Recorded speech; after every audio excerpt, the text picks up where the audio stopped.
നമസ്കാരം. മലയാളി വാർത്ത ഇൻസൈഡിലേക്ക് സ്വാഗതം. ഞാൻ എൻ്റെ ഒരു പോയിന്റ് കംപ്ലീറ്റ് ചെയ്തിട്ട് വഴങ്ങാം. അങ്ങേ പോലെ ഒരാൾ എഴുന്നേറ്റ് ഞാൻ വഴങ്ങായിരിക്കോ? ഞാൻ വഴങ്ങാം. അങ്ങ് പ്രക്ഷുബ്ധനാവല്ലേ, ശോഭിക്കല്ലേ, അങ്ങനെ ചെയ്യല്ലേ. ഞാൻ let me complete my point.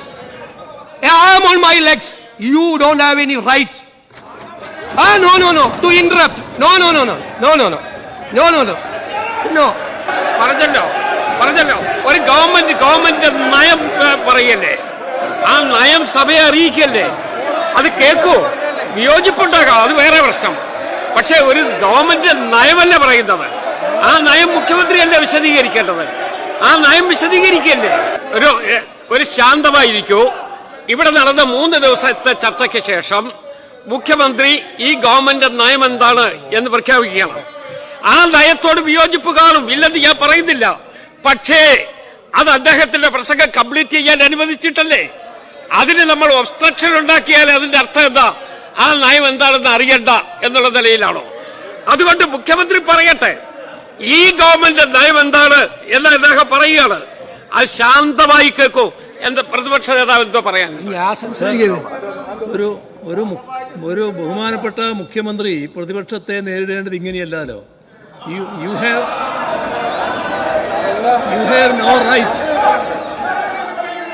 Have no right എന്നാണ് പറഞ്ഞത്. അങ്ങനെയാണോ നേരിടേണ്ടത്? അങ്ങനെയാണോ പ്രതിപക്ഷത്തെ നേരിടേണ്ടത്? അങ്ങനെയാണോ പ്രതിപക്ഷത്തോട് സംസാരിക്കേണ്ടത്? കേക്കോ, അങ്ങ് ശാന്തമായി കേക്കൂ. അങ്ങ് 10 വർഷക്കാലം ഈ സംസ്ഥാനം ഭരിച്ച മുഖ്യമന്ത്രിയായിരുന്നു. പിണറായി വിജയനും സതീശനും ഇന്നലെ കൊമ്പ് കോർത്തത് വലിയ കൗതുകമായി.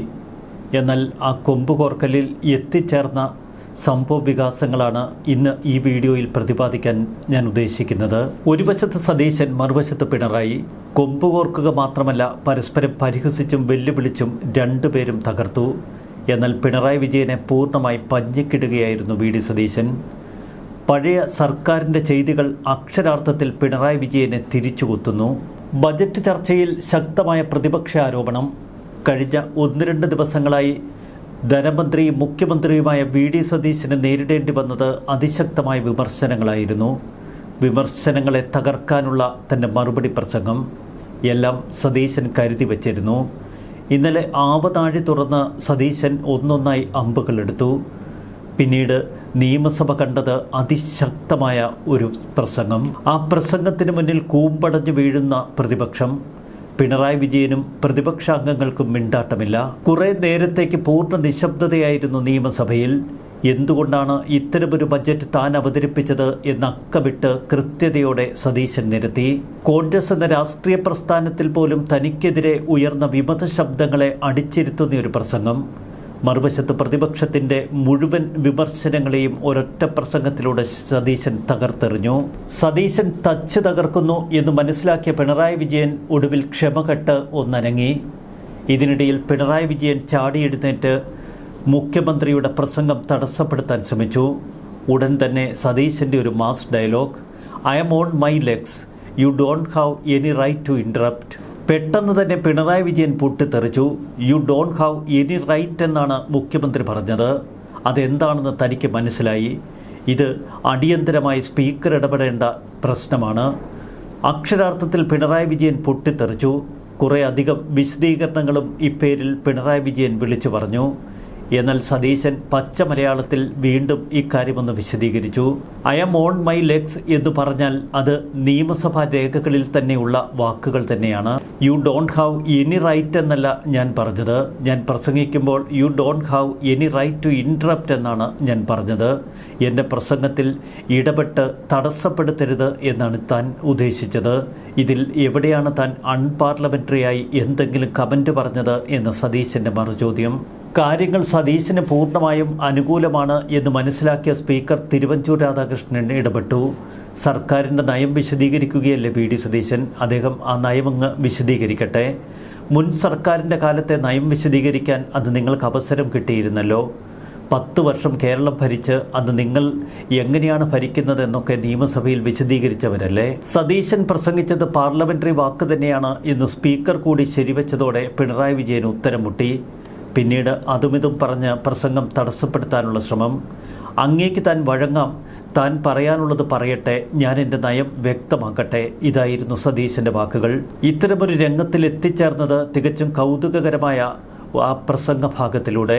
കരിമണൽ പിടിച്ചതോടെ പിണറായി വിജയന് കൊണ്ടു. കരിമണൽ സ്വകാര്യ മേഖലയ്ക്ക് വിറ്റു എന്ന് താൻ ഈ ബജറ്റിൽ എവിടെയാണ് പറഞ്ഞിരിക്കുന്നത് എന്ന് ബജറ്റ് ഉയർത്തിപ്പിടിച്ച സതീശൻ വെല്ലുവിളിയോടെ ചോദിക്കുന്നു. അപ്പോഴൊന്നും മിണ്ടാട്ടമില്ല പ്രതിപക്ഷത്തിന്. ഇതുതന്നെയാണ് ഇന്നലത്തെ പ്രസംഗത്തിൻ്റെ ഏറ്റവും വലിയ ഹൈലൈറ്റും. അക്കമിട്ട് പോയിന്റുകൾ നിരത്തി ഒരു ഫ്യൂച്ചറിസ്റ്റിക് ബഡ്ജറ്റാണ് തൻ്റേത് എന്ന് സതീശൻ വിശദീകരിച്ചു. ഒപ്പം എന്തുകൊണ്ടാണ് ഇത്തരമൊരു ബജറ്റ് കേരളത്തിന് മുന്നിൽ അവതരിപ്പിച്ചത് എന്നും സതീശൻ കൃത്യതയോടെ വിശദീകരിച്ചു. സതീശനെതിരെ മുഴക്കിയിരുന്ന അഴിമതി ആരോപണങ്ങളെല്ലാം ഇന്നലെ വെള്ളത്തിൽ ഒലിച്ചു പോകുന്ന കാഴ്ച. കാരണം മാസ്മരിക പ്രകടനമാണ് തൻ്റെ പ്രസംഗത്തിൽ സതീശൻ പുറത്തെടുത്തത്. ഒരു ദിവസം മുൻപ് സർക്കാരിനെതിരെ പ്രതിപക്ഷം ഒരു അഴിമതി ആരോപണം ഉന്നയിച്ചിരുന്നു. അത് സഭാരേഖകളിൽ ഉണ്ടാകല്ല് എന്ന് സതീശൻ രൂക്ഷമായി പ്രതികരിച്ച ഒരു സംഭവം. മദ്യത്തിന്റെ നികുതി ഇളവ് സംബന്ധിച്ച അഴിമതി ആരോപണം പ്രതിപക്ഷം ഉന്നയിച്ചത് നോട്ടീസിൽ പറയാതെയാണ്. ഇത് ചട്ടവിരുദ്ധമാണ്, സഭാരേഖകളിൽ ഉണ്ടാവരുത് എന്ന് രമേശ് ചെന്നിത്തല ആദ്യം ചൂണ്ടിക്കാട്ടുന്നു. തൊട്ടുപിന്നാലെ സതീശൻ അതിശക്തമായ പ്രതികരണവുമായി രംഗത്തിറങ്ങി. പ്രതിപക്ഷ ആരോപണം ഒരു കാരണവശാലും രേഖയിൽ കാണരുത് എന്ന് മുഖ്യമന്ത്രി വി.ഡി. സതീശൻ സഭയിൽ പറഞ്ഞു.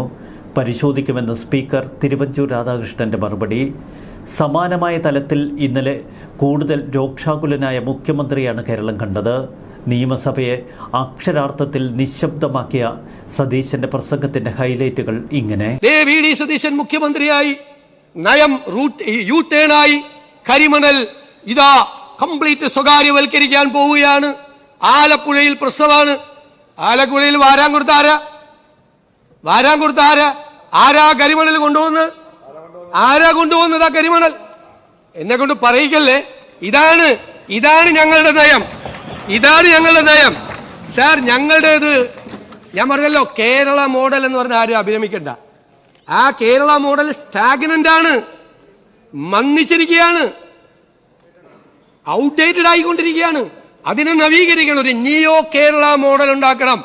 ആ നിയോ കേരള മോഡൽ എന്താണ്?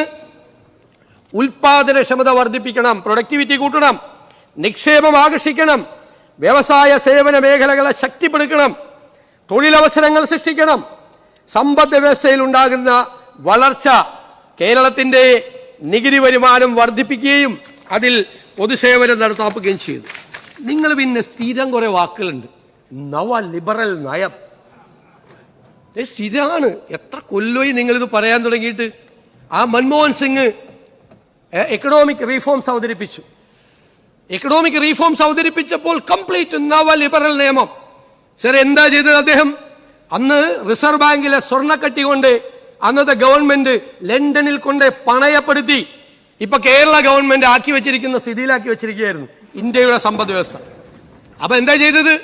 എക്കണോമിക് റീഫോംസ് കൊണ്ടുവന്നു. അതിൽ ആക്ടിവിറ്റി ഉണ്ടായി, ഖജനാവ് നിറഞ്ഞു, എക്സൈസ് ഡ്യൂട്ടി കൂടി, ടാക്സ് കൂടി, ഇൻകം ടാക്സ് കൂടി. കാരണം ആക്ടിവിറ്റി ഉണ്ടാവുമ്പോൾ ഖജനാവ് നിറയും. എന്നിട്ട് പറഞ്ഞു നെഹ്റുവിൽ നിന്ന് വ്യതിചലിച്ചില്ല സാർ. ഉണ്ടായ പണം എന്ത് ചെയ്തു എന്നാണ് ചോദ്യം. ഉണ്ടായ പണം, it was an equitable distribution of wealth. സമ്പത്തിന്റെ നീതിപൂർവമായ വിതരണം. ഇന്ത്യയിലെ വിദൂര ഗ്രാമങ്ങളിലെ പാവപ്പെട്ട സ്ത്രീകൾക്കാണ് പണം പോയത്. നരേഗ ഉണ്ടാക്കി ഇല്ലേ, പാവപ്പെട്ടവന്റെ വീട്ടിൽ.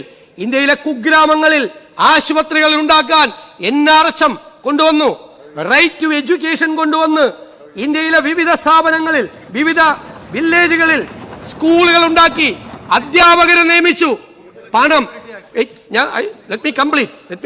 ഞാൻ തരാം. ഇതെല്ലാം അവതരിപ്പിച്ചു. ഇത് ശല്യപ്പെടുത്താൻ പറ്റില്ല നിങ്ങൾക്ക്. അപ്പൊ അത് അവതരിപ്പിച്ചതിന് ശേഷം ആ പണം, അതാണ് അതേ നയമാണ് ഈ ഗവൺമെന്റിന്. അങ്ങ് ശല്യപ്പെടുത്തരുത്. ഒരു ഗവൺമെന്റ് പോളിസി ശല്യപ്പെടുത്തരുത്. ഒരു ഗവൺമെന്റ് അങ്ങെന്തിനാ അസ്വസ്ഥനാവുന്നത്? അങ്ങിരിക്കും. ഞാൻ അങ്ങക്ക് വഴങ്ങാം. ഒരു മര്യാദ ഉണ്ട്. അങ്ങയുടെ ഗവൺമെന്റ് നയം അവസാനമായി പറയാനുള്ള അധികാരം അങ്ങേക്ക് തന്നെയായിരുന്നു. അതുപോലെ തന്നെ ഈ ഗവൺമെന്റിന്റെ നയം എന്താണ് എന്ന് ഈ സഭയെ അറിയിക്കേണ്ടത് മുഖ്യമന്ത്രിയാണ്. അപ്പൊ ദയവായിട്ട് അങ്ങ് ഇതിനോട് സഹകരിക്കും. വിയോജിപ്പുണ്ടാകാം, ഇല്ലെന്ന് ഞാൻ പറയുന്നില്ല.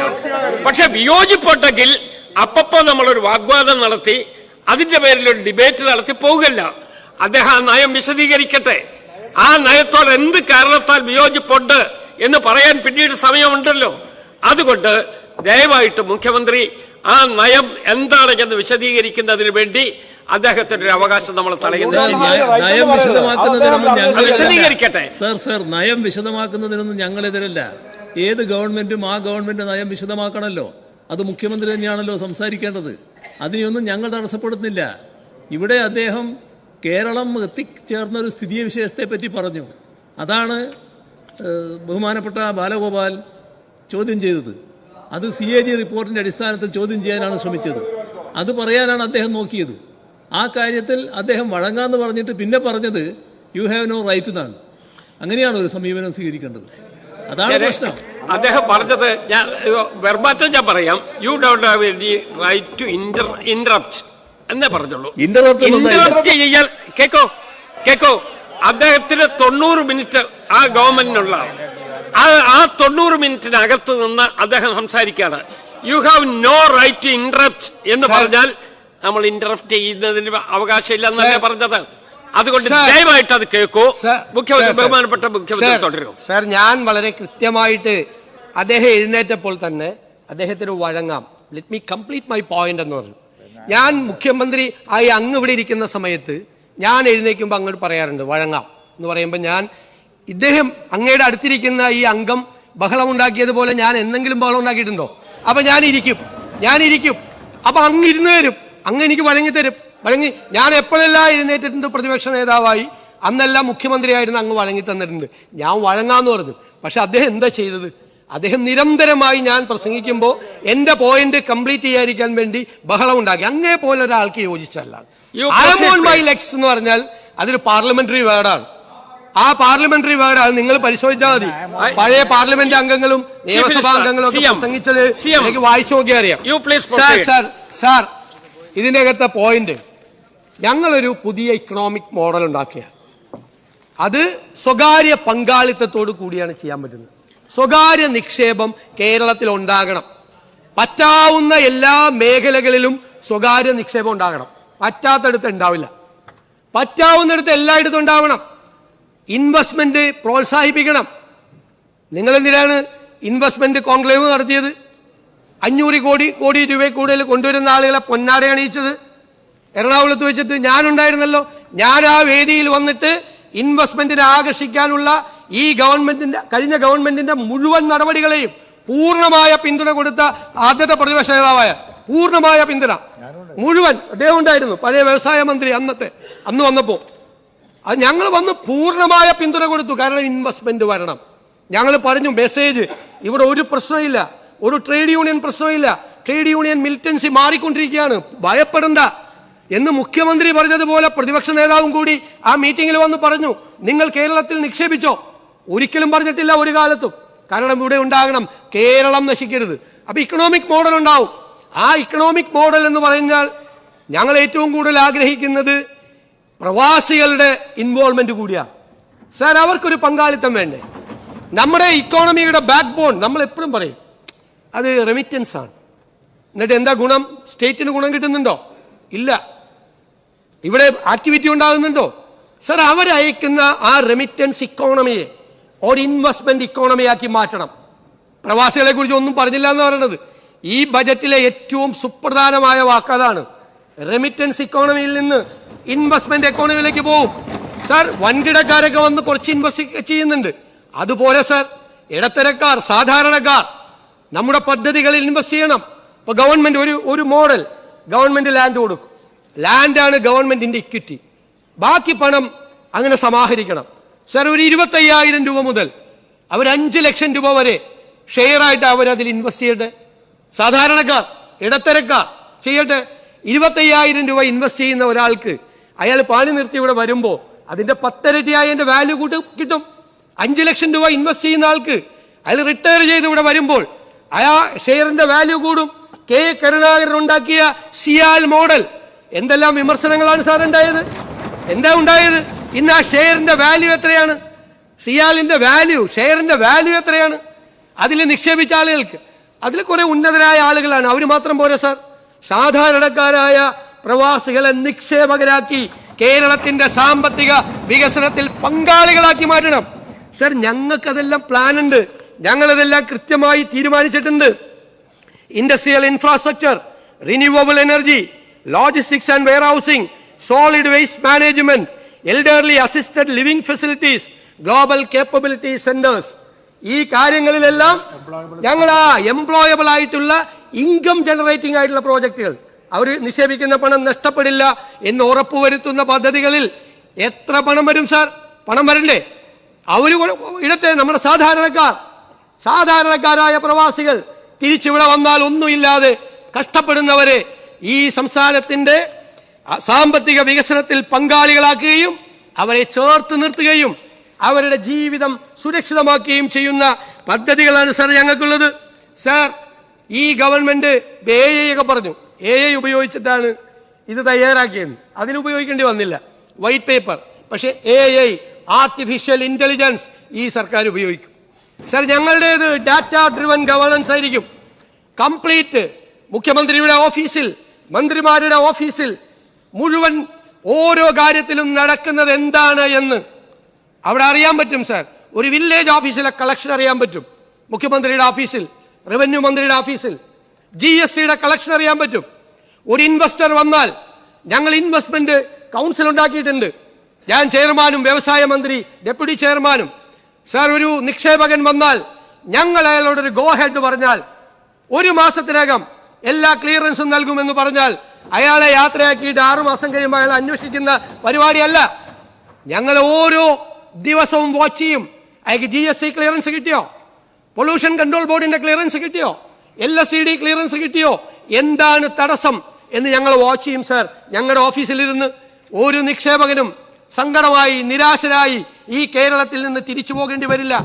ഓരോ വകുപ്പുകളെയും ആർട്ടിഫിഷ്യൽ ഇന്റലിജൻസിന്റെ കൂടെ സഹായത്തോടുകൂടി ഈ സംസ്ഥാനം ഇതുവരെ കാണാത്ത ഒരു ഡാറ്റ ഡ്രിവൺ ഗവേണൻസ് കേരളത്തിൽ ഉണ്ടാവും സാർ. ഞാൻ നേരത്തെ പറഞ്ഞു, ലീക്കേജ് ഫ്രം ദി എക്സ്ചക്കർ, 100 കോടി രൂപയുടെ ഒരു പദ്ധതി, 2 കൊല്ലം കാലാവധി സാർ. 10 കൊല്ലം കഴിഞ്ഞാൽ തീരൂല. 100 കോടി ഈ 2 കൊല്ലത്തെ കാലാവധിക്ക് ലാൻഡ് എടുത്ത് കൊടുക്കൂല. അപ്പൊ എന്താ, കോൺട്രാക്ടർ രക്ഷപ്പെട്ടു. ആർബിട്രേഷൻ പോകുമ്പോൾ കോൺട്രാക്ട് പറയും 2 കൊല്ലമായിരുന്നു കാലാവധി. എല്ലാ ഗവൺമെന്റുകളും, ഞാൻ നിങ്ങളെ കുറ്റപ്പെടുത്തി പറഞ്ഞല്ല, എല്ലാ ഗവൺമെന്റുകളും. അപ്പോൾ അയാൾക്ക് ആർബിട്രേഷനിൽ പോയി കോടികൾ കിട്ടും. 100 കോടി രൂപയുടെ പദ്ധതി 2 കൊല്ലം കഴിഞ്ഞ് 10 കൊല്ലമാവുമ്പോൾ അതിന് 500 കോടി രൂപ മുതൽ 1000 കോടി രൂപ വരെയാവും. 2 കൊല്ലം കൊണ്ട് തീർക്കാൻ. ഒരു പ്രൈവറ്റ് സെക്ടറിലാണെങ്കിലോ, ഒരു പ്രൈവറ്റ് സെക്ടറിലെ CEO ഒരു മാനേജറെ വിളിച്ചിട്ട് ഈ പ്രോജക്റ്റ് 1 വർഷം കൊണ്ട് തീർക്കണം എന്ന് പറഞ്ഞാൽ 366ാമത്തെ ദിവസം അത് ചെയ്തില്ലെങ്കിൽ അയാൾ അവിടെ ഉണ്ടാവില്ല. അക്കൗണ്ടബിലിറ്റി ഇല്ല, സിസ്റ്റം ഇല്ല. അതിന് സിസ്റ്റം ഉണ്ടാക്കി ഞങ്ങൾ. പ്രോജക്റ്റ് ഇംപ്ലിമെന്റേഷന് പ്രോട്ടോകോൾ ഉണ്ടാക്കി, അക്കൗണ്ടബിലിറ്റി ഉണ്ടാക്കി, ഉത്തരവാദിത്വം ഉണ്ടാക്കും. ലാൻഡ് എടുത്തു കൊടുക്കാൻ സാർ 500, 1000, 2000 സർവേയർമാരെ വെക്കട്ടെ സാർ. അതിന് ഉണ്ടാക്കുന്ന ചെറിയ തുകയാവുള്ളൂ. ലാൻഡ് എടുത്തു കൊടുക്കാത്തതിന്റെ പേരിൽ എക്സ്ചക്കറിൽ നിന്ന് കോടികളാണ് പോകുന്നത്. Delay in the projects, delay.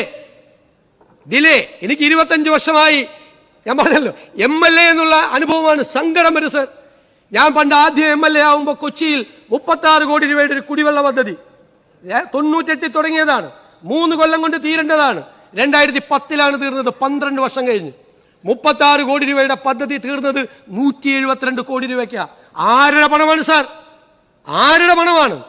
ഞാനും നിങ്ങളും പാവപ്പെട്ടവരും അടയ്ക്കുന്ന നികുതി പണം. ചോർച്ച ഉണ്ടാകാൻ പാടില്ല.